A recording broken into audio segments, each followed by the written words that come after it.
Hey guys, Kakarot197 again. This time with a review of the high-grade Universal Sentry Masala from the Zeta Gundam anime series. And boy, is this quite a unique looking machine.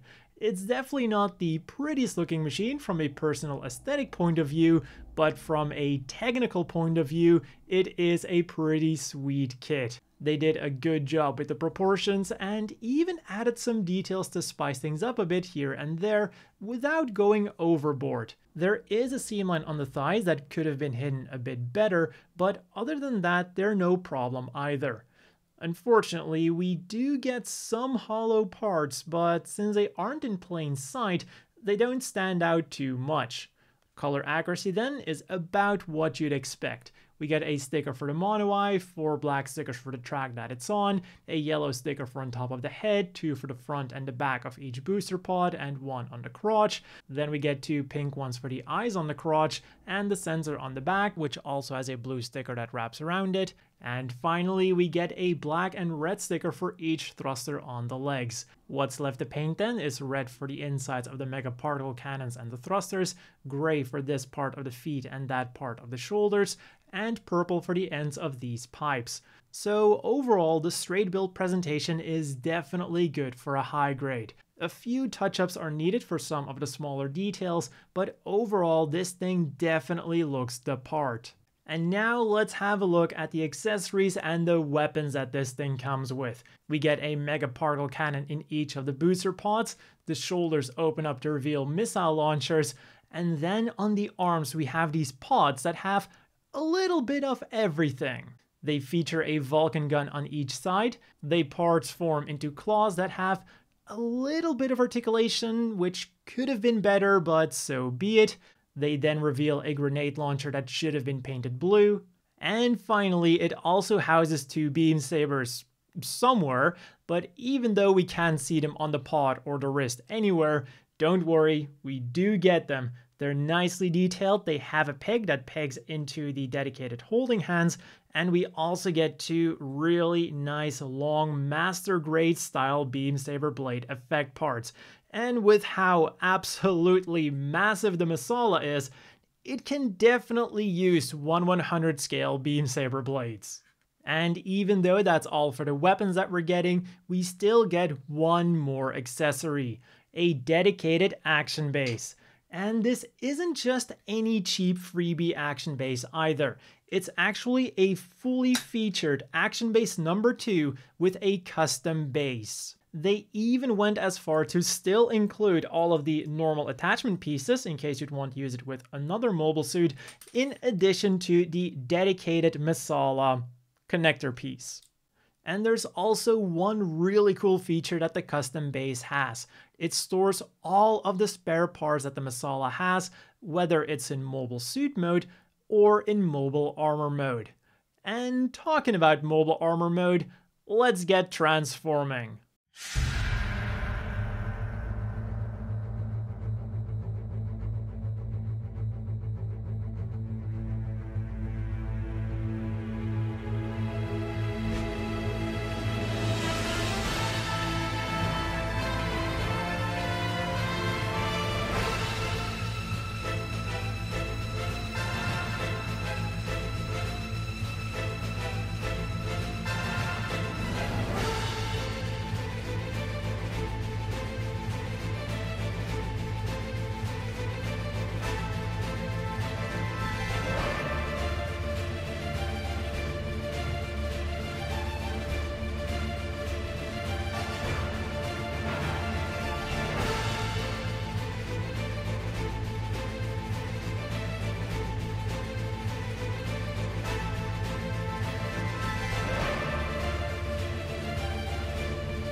And here we have the Masala in mobile armor mode. And from the right angle, this thing is one of the nicest mobile armor modes I have ever seen. And to make things even better, the transformation itself was also really easy to do.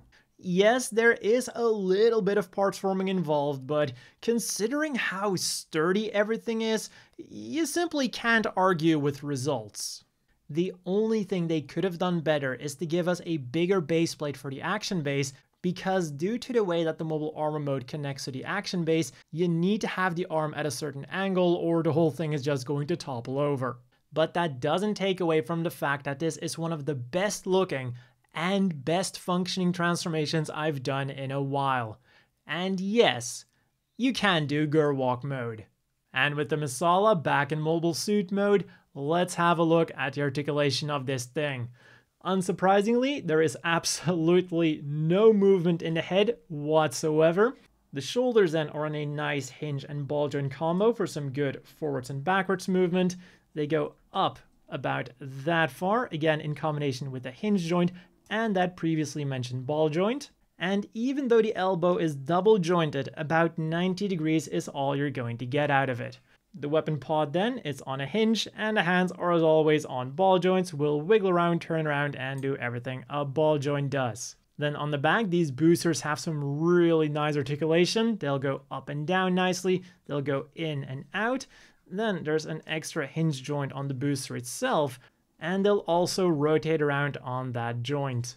We also get a little bit of movement from his tail, and as expected, there is absolutely no waist movement whatsoever. The legs then go really far forwards and also really far backwards. The outwards movement then is a little bit less impressive, but so be it. It'll also rotate around a little bit. Bend at the knee on two joints for about as good as a bend you could expect from the Masala. This flap here will go in and out, and then the feet will go a little bit forwards, a little bit backwards, quite nicely side to side, and will also rotate around a little bit. Then we also get a toe joint, and these claws can go into a more compact mode. And for a reason that I cannot understand, this mode actually makes him more stable. With the claws out, the Masala's ankles just seem to have a much harder time keeping him up. So for posing, I would definitely recommend using that included action base to bypass both of the weaknesses of the ankles. Although you will still have to be careful in terms of stability. The Masala is a massive thing, and the action base is perfectly balanced for a standard sized high grade. So as always, the inevitable question is, do you want to buy this? And at 3,000 yen, this isn't exactly the cheapest high grade ever, but it does do a great job justifying that price. The mobile suit itself is big and intimidating, and the model kit adds to that by giving it pretty good articulation, a solid transformation, and an action base that even has the possibility of storing some of the spare parts. And it's even a fully featured action base too that just has a different base and connector to work with the Masala. So that's basically a 450 yen value, making the Masala itself only 2,550 yen. If you're on a tight budget, you might want to skip this kit, but if you want an impressive and unique looking bad guy kit, this is definitely worth considering. And of course, for fans of the Masala, this kit absolutely does the mobile suit justice, so go ahead and pick it up. For some size comparisons then, here it is next to some other Titans machines like the Advanced Hazel and the Marasai, and you can already see just how massive this thing is. Then here it is towering over the Zeta Gundam and the Mark II, both from the Griffios War set. And finally, here it is next to the standard size Jim Custom and the usually bulky Zaku 3. Again, this really shows us just how absolutely giant this thing is. So that's all for this review. As always, a big thank you to the Patreon supporters. I hope everyone watching has a great day, and I'll see you all next time.